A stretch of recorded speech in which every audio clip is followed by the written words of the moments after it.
आज की कहानी में एक व्यक्ति 54 साल की उम्र 2 जन्मों में पूरी करता है और उसे दोनों जन्म याद होते हैं। जब वो जाता है इस दुनिया से दूसरे जन्म में तो वो महज 22 साल का होता है। और वो उसकी जो माँ थी उसको 5 बेटियां थी, छठवा वो बेटा हुआ था। वो माँ पूरे गम से टूट जाती है। आइए जानते हैं ऐसा क्या होता है, ऐसा क्यों हुआ था, कैसे उसने वो सब कुछ बताया। नमस्कार, मैं महक चौधरी आज आपके सामने एक फिर से पुनर्जन्म की सच्ची घटना लेकर आई हूँ। ये घटना शुरू होती है चंदौसी उत्तर प्रदेश से। यहाँ पर एक बच्चा जन्म लेता है जिसकी 6 बहनें होती हैं, जो कि सबसे छोटा होता है। सबसे छोटा जब जन्म लेता है तो परिवार में बहुत खुशियां मनती हैं। परिवार के लोग बहुत खुश हो जाते हैं क्योंकि 6 बेटियों के ऊपर जब एक बेटा होता है तो वाकई में बहुत सुख मिलता है, बहुत खुशी होती है। वैसा ही सिलसिला इस परिवार का चल रहा था। धीरे धीरे वक्त निकलता है और अब वो बड़ा होने लगता है। महज 3 साल का होता है तब जो वो खुलासा करता है वो वाकई में चौंका देने वाले खुलासे करता है। वो बताता है पिछला जन्म जहां मेरा था वहां भी मेरी डेथ हो गई थी, वो भी 32 साल की उम्र में। और जो मैं पिछले जन्म में था, मेरी एक बेटी एक बेटा था। मेरी पत्नी मेरा इंतजार कर रही होगी, मेरे माता पिता मेरा इंतजार कर रहे होंगे। मेरी पत्नी जो कि बदायूं से है।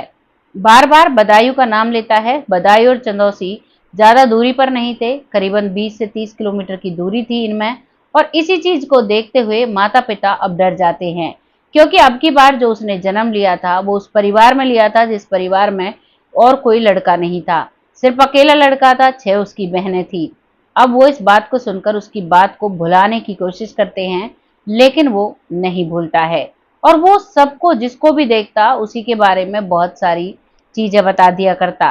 वो बताता है कि जब मैं पिछले जन्म में रहता था तो करीबन मैं 32 साल का हो गया था और मेरे माता पिता मेरी शादी पहले ही कर दिए थे और मेरी एक पत्नी और एक बेटी और एक बेटा था। 3 लोगों का परिवार था। मैं एक मैकेनिक था और मैं मोटरसाइकिल से अपना मैकेनिक का काम करने के लिए अपनी दुकान पर जाया करता था। लेकिन एक दिन मेरी बाइक को किसी ने टक्कर मार दी और टक्कर मारने के बाद मैं बेहोश हो जाता हूँ। मुझे हॉस्पिटल ले जाया जाता है और वहां पर मेरी सांसें थम जाती हैं।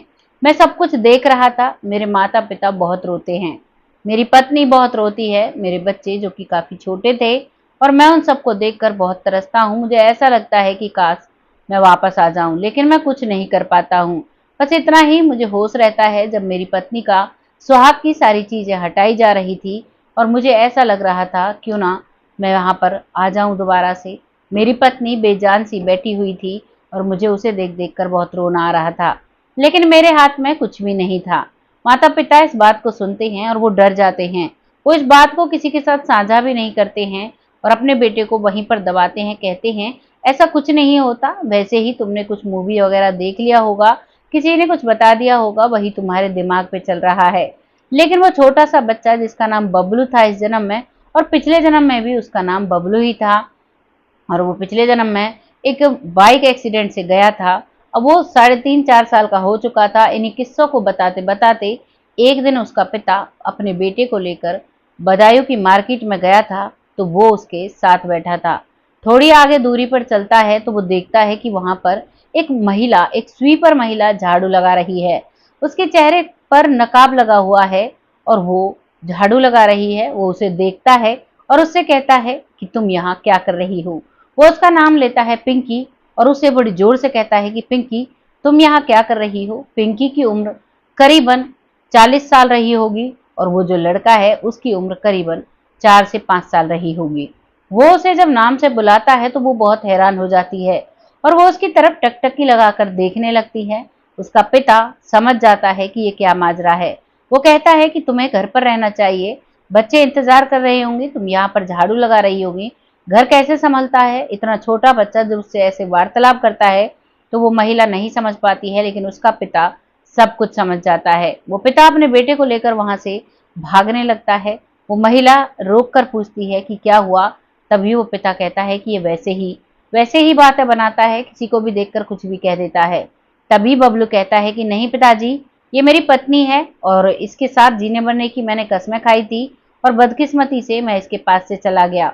और अब मुझे इसी के पास जाना है, आप मुझे इसी के साथ छोड़ दीजिए। पिता का डर और भी गहरा हो जाता है और वो महिला जब पूछती है पिंकी, क्योंकि वो उसे नहीं पहचान पाती है, वो कहता है कि ये बार बार ऐसी बातें कह देता है, मैं इसे डॉक्टर को दिखाऊंगा। और वहां से वो पिता डरा सहमासा अपने बेटे को वापस लेकर आ जाता है। बेटा घर आ जाता है। बेटा बहुत जिद करता है बदायूं जाने की, अपनी पत्नी से मिलने की। वो कहता है देखना कितनी रूखी रूखी सी मेरी पत्नी हो गई है, मेरे इंतजार में बहुत बहुत परेशान है। आप एक बार मुझे जाने दीजिए, मैं वहीं पर रह लूंगा, मैं आपके पास नहीं आऊंगा। और उन माता पिता को इतना डर लगने लगा था कि अब वो बहुत सहम गए थे। वो उस बच्चे को एक पल के लिए अकेला नहीं छोड़ते हैं और जितनी भी चीजें लोग बताते हैं कि ये पिछला जन्म भूल जाए, वो सभी चीजें करते हैं।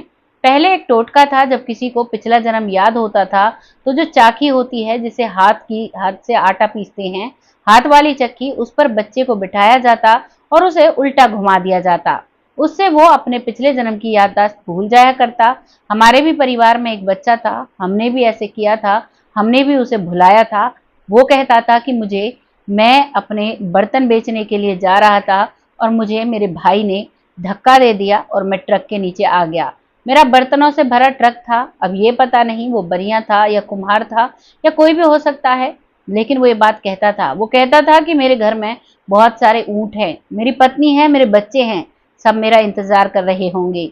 ये बिल्कुल आंखों देखा हाल है और हमारे साथ बीती हुई बात है। उस बच्चे की उम्र करीबन 4 साल रही होगी जब ये इन बातों को कहता था और बहुत ज्यादा ऐसे खेल खेलता था जो हमें भी अंदाजा नहीं होता था।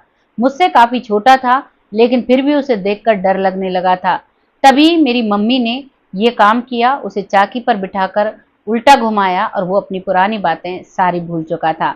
वैसा ही इस कहानी में होता है, जितने भी उपचार बताए जाते हैं वैसे ही उसे उल्टा घुमाया जाता है और वैसे ही भगवान से प्रे की जाती है और उसे और बातों में लगाया जाता है और बबलू अब पिछला जन्म भूल जाता है। लेकिन धीरे धीरे वक्त के साथ वो बड़ा होता है। अब करीबन वो 22 साल का हो जाता है और अब उसके घर वाले कहते हैं कि बेटा अब तुम्हें शादी कर लेनी चाहिए, तुम्हारी बड़ी बहनों की भी शादी हो चुकी है, तुम शादी क्यों नहीं करते। जब माता पिता बार बार शादी के लिए कहते हैं तो वो कहता है कि अब कोई फायदा नहीं है, मेरी उम्र पूरी हो चुकी है, मुझे अब जाना होगा। माता पिता की आंखें फटी की फटी रह जाती हैं जब उनका जवान बेटा ऐसी बातें करता है। वो पूछते हैं क्या हुआ, तुम ऐसे क्यों बोल रहे हो। तभी वो कहता है कि मैं पिछले जन्म में 32 साल की उम्र काट के आया था और अब मेरी 22 साल उम्र हो चुकी है, 54 साल पूरे हो चुके हैं, अब मुझे जाना होगा, मेरी बस इतनी ही उम्र थी। वो कहती है कि ऐसा कैसे तुम कह रहे हो। तभी वहां पर उसके जेठ का लड़का आता है और वो कहता है कि भाई मुबारक हो, तुमने जो कहा था वो सच हुआ, मुझे दोनों बेटे हुए हैं। उसका बड़ा भाई था ताऊ का लड़का जिसका नाम था कैलाश, और भी 2 उससे छोटे भाई थे। उन सबके बारे में उसने बताया था कि तुम्हें 2 लड़के होंगे।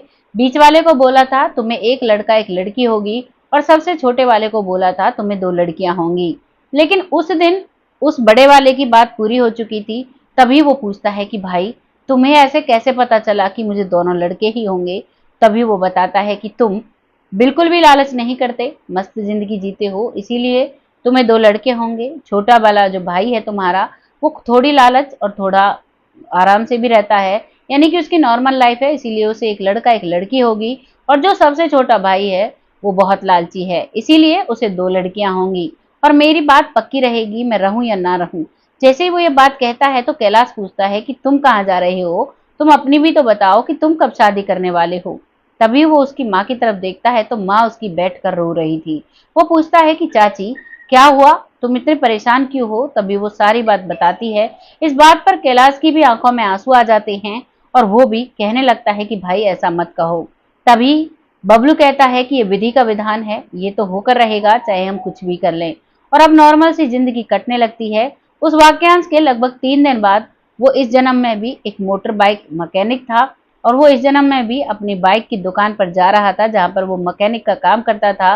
और उसे रास्ते में बिल्कुल वैसे ही चोट लगती है और वैसे ही वो इस दुनिया से चला जाता है। जैसे वो बचपन में अपने माता पिता को बताता था कि मैं 32 साल की उम्र में इस दुनिया से गया, इस तरीके से मुझे चोट लगी, इस तरीके से परिवार रोया बिलका, दोबारा से वही मंजर हो जाता है। और जिन जिन लोगों को ये सारी बातें पता थी वो वाकई में हैरान हो जाते हैं। भगवान के जो एक विश्वास होता है वो वाकई में उनका बहुत स्ट्रांग हो जाता है। वाकई में भगवान जो शक्ति है वो उसे और भी अच्छे तरीके से समझने लगते हैं। क्योंकि अगर भगवान का कोई चमत्कार नहीं होता तो उसे ऐसा पहले कैसे पता होता, कैसे वो बता सकता है? क्योंकि गर्भ में जब बच्चा होता है तो एक अंधकोटरी है, इसका कोई भी पता नहीं लगा सकता। मानते हैं आज साइंस बहुत आगे निकल गई है, वो फोटोग्राफी से पता लगा लेती है कि अंदर क्या है, लेकिन बिना किसी फोटोग्राफी की, बिना किसी अल्ट्रासाउंड के कोई कैसे पता लगा सकता है? वो उस व्यक्ति ने सिद्ध कर दिया था। भगवान बुलवाता है जो भी हम बोलते हैं, और वाकई में जिनका जो डिसाइड होता है वही होकर रहता है। हम सब तो उसके हाथ की कठपुतली हैं, जैसे वो चलाएंगे वैसे हमें चलना पड़ता है। आज की कहानी यहाँ पर समाप्त होती है। बबलू 2 जन्म लेता है, दोनों जन्मों में एक तरीके से जिंदगी से जाता है और करीबन 54 साल की उम्र जीकर जाता है, जिसे वो पहले ही बता चुका था। आपको ये कहानी कैसी लगी कमेंट सेक्शन में जरूर लिखकर बताइएगा। लोगों के साथ शेयर करिएगा, क्योंकि आपका शेयर हमारे लिए बहुत मायने रखता है। बहुत अच्छा लगता है जब आप लोग शेयर करते हैं। अब वक्त आता है उन लोगों का जो लोग हमें दिल से सपोर्ट करते हैं। बहुत प्यारे कमेंट होते हैं, जिनमें सबसे पहला नाम मंजू चौधरी जी का आता है। जो रेगुलर व्यूअर हैं, बहुत ही ज्ञानवर्धक कमेंट होते हैं, बहुत ऊर्जावान कमेंट होते हैं। आपका तहे दिल से शुक्रिया अदा करते हैं। ऐसे ही अपना सपोर्ट, अपना साथ हमारे साथ बनाए रखें। अगला नाम आता है अलका शर्मा जी, जो अभी नई जुड़ी हैं। इन्होंने कई कमेंट किए हुए हैं कि आप वैष्णवी चौधरी जी की बहन हैं। जी बिल्कुल, मैं उसकी बहन हूँ, वो मुझसे 4 साल छोटी है, वो मेरी छोटी बहन है। अगला नाम आता है जमुना जी, जो बहुत अच्छे से सपोर्ट करती हैं। बहुत प्यारे, बहुत ऊर्जावान कमेंट होते हैं। आपका तहे दिल से धन्यवाद करते हैं। ऐसे ही अपना सपोर्ट हमारे साथ बनाए रखें। अगला नाम आता है लखविंदर सिंह जी, जो बहुत अच्छे से कमेंट करते हैं, बहुत प्यारे कमेंट होते हैं। आपका तहे दिल से शुक्रिया अदा करते हैं। ऐसे ही अपना सपोर्ट हमारे साथ बनाए रखें। अगला नाम आता है राव मोहम्मद यासीन जी, जो पाकिस्तान लाहौर से हैं। बहुत अच्छे से सपोर्ट करते हैं, बिटिया कहकर संबोधित करते हैं। आपका तहे दिल से शुक्रिया अदा करते हैं। ऐसे ही अपना सपोर्ट हमारे साथ बनाए रखें। अगला नाम आता है अनिल साकिया जी, जो बहुत अच्छे से सपोर्ट करते हैं, फरीदाबाद से हैं। ऐसे ही अपना सपोर्ट हमारे साथ बनाए रखें। बहन कहकर संबोधित करते हैं। ऐसे ही अपना सपोर्ट बनाए रखें, जिससे कि हम आगे चलते रहें। अगला नाम आता है तारा जी, जो दिल्ली से हैं। बहुत अच्छे कमेंट करती हैं, आपका तहे दिल से शुक्रिया अदा करते हैं। ऐसे ही अपना सपोर्ट हमारे साथ बनाए रखें। अगला नाम आता है रामायण कुशवाहा जी, जो बहुत अच्छे से सपोर्ट करते हैं, बिटिया कहकर सम्मानित करते हैं। आपका तहे दिल से शुक्रिया अदा करते हैं। भगवान से एक उम्मीद करते हैं, आशा करते हैं कि आप स्वस्थ रहें। अगला नाम आता है सरयू बाला जी, जो बहुत अच्छे से सपोर्ट करते हैं, बहुत प्यारे कमेंट होते हैं। आपका तहे दिल से शुक्रिया अदा करते हैं। ऐसे ही अपना सपोर्ट हमारे साथ बनाए रखें। अगला नाम आता है परमजीत कौर जी, जो कि कनाडा से हैं। बहुत अच्छे से सपोर्ट करती हैं, बहुत प्यारे कमेंट होते हैं। आपका तहे दिल से शुक्रिया अदा करते हैं। ऐसे ही अपना सपोर्ट हमारे साथ बनाए रखें। अगला नाम आता है मीत जी, जो बहुत अच्छे से सपोर्ट करते हैं, इमोजी भेजते हैं, लेकिन बहुत अच्छा लगता है। आपका तहे दिल से शुक्रिया अदा करते हैं। ऐसे ही अपना सपोर्ट हमारे साथ भेजते रहें। अगला नाम आता है विवेक चौधरी, जो बहुत पुराने व्यूवर हैं, सारे चैनलों पर सपोर्ट करते हैं, बहुत अच्छे से वीडियोस को देखते हैं, अपनी राय रखते हैं। बहुत कम उम्र है, लेकिन ऐसी वीडियोस को देखने में दिलचस्पी रखते हैं। बहुत अच्छा लगता है, क्योंकि आज की जनरेशन ऐसी वीडियोस को कम देखती है। आपको जैसा भी लगा है अपनी राय कमेंट बॉक्स में लिखिएगा, लोगों के साथ शेयर करिएगा, और अपना सपोर्ट, अपना साथ मेरे साथ ऐसे ही बनाए रखें। ये यूट्यूब परिवार है हमारा, जब सब हम जुड़े रहेंगे, साथ साथ चलते रहेंगे, तो बहुत आगे तक जाएंगे। तब तक के लिए आप सब खुश रहें, स्वस्थ रहें। जय हिंद, जय भारत।